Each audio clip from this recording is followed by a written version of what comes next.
I welcome you back to Analytics Simplified, and in this video we will be talking about the differences between a rationalist and an empiricist. The application context is psychology, linguistics, natural language processing and artificial intelligence, which means in each of these fields we will be able to find this particular phrase rationalist versus empiricist, and in this video the focus would be to discuss the differences between rationalist and empiricist in context to natural language processing. So when it comes to natural language processing, we already know that a language primarily has got two components. First of all, we have its written form, and then we have its mental representation in the human mind. That means there is a written form and it creates an imprint on the human mind. Okay, and then there is a relationship between this written form and the impression it creates on the human mind. So this whole tussle about rationalist and empiricist is about how much weightage are we going to give to this particular mapping, the mapping which exists from written form to the mental representation. So when we talk about rationalist, the ideology of rationalists gained too much of importance, particularly in the 20th century. And the core idea behind this ideology is that a significant part of the knowledge which is contained in the human brain is already hard coded, probably in the form of genetic information, which basically means that when a human being is born, so by virtue of genetic inheritance, significant part of knowledge is already embedded into the human brain, and that the experiences which are counted by the individual in his or her lifetime do not contribute much to this knowledge base. The main reason behind popularity of this particular ideology was a theory called as poverty of stimulus. So in simple terms, this theory says that a real world is way too complex, and in this particular real world, in order to learn something new, or in order to learn a particular novel concept, the number of stimuli which are available are very much limited. So what rationalists did was, instead of solving this problem, that problem is to learn a novel concept given limited number of stimuli.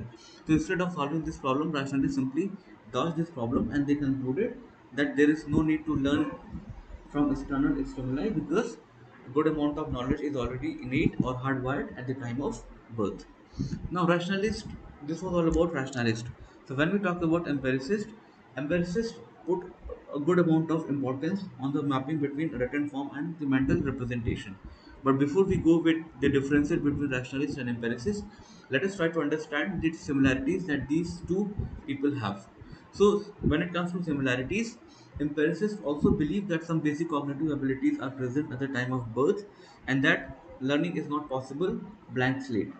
So, this is a similarity between rationalists and empiricists, that they also account for some basic cognitive abilities present at the time of birth.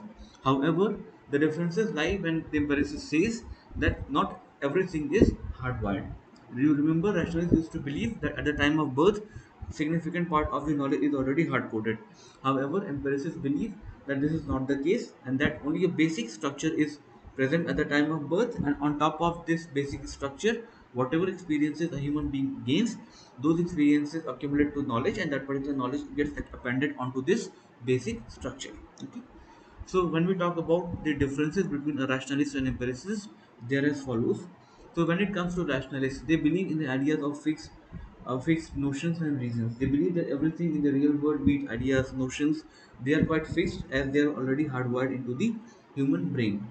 On the other hand, empiricists believe that there is only a basic skeleton which is present in the human brain, and on top of this skeleton, whatever experiences a particular individual goes through, those experiences contribute to knowledge, and that particular knowledge also gets added up into onto that basic skeleton. So, in this way, we can say that rationalists believe that almost everything which is occurring in the real world is kind of fixed, and whenever they are coming up with a novel experience, they account it for intuition. They basically say that okay, since these are the ideas which are already fixed, and because now we are encountering something new in this real world, so what we will do is we will explain that new phenomena using intuition. On the other hand, empiricists believe that even if it's a new experience, it has to be enjoyed at the very best, and that we be allowed to allow the sensory inputs to take care of those experiences. Now when rationalists believe that everything is fixed, they also believe that the outcome in the real world, when we talk about any real world phenomena, rationalists believe that the outcome will also be certain. On the other hand, empiricists believe that real world is governed by soft computing, is basically quite complex, so the outcome must always be probabilistic in nature. So when we conclude these 3 points, we simply say that rationalists believe that there is no relationship between knowledge and experiences, because knowledge is already gained, is already present at the time of birth in the form of hard-coded genetic information. However, empiricists believe that this is not the case, and that knowledge and experiences are very much strongly related, and whatever experiences an individual goes through, those experiences do actually contribute to the knowledge in the human mind. So with this, we come to this end of this small session on rationalist and empiricist. I hope you have learned something new.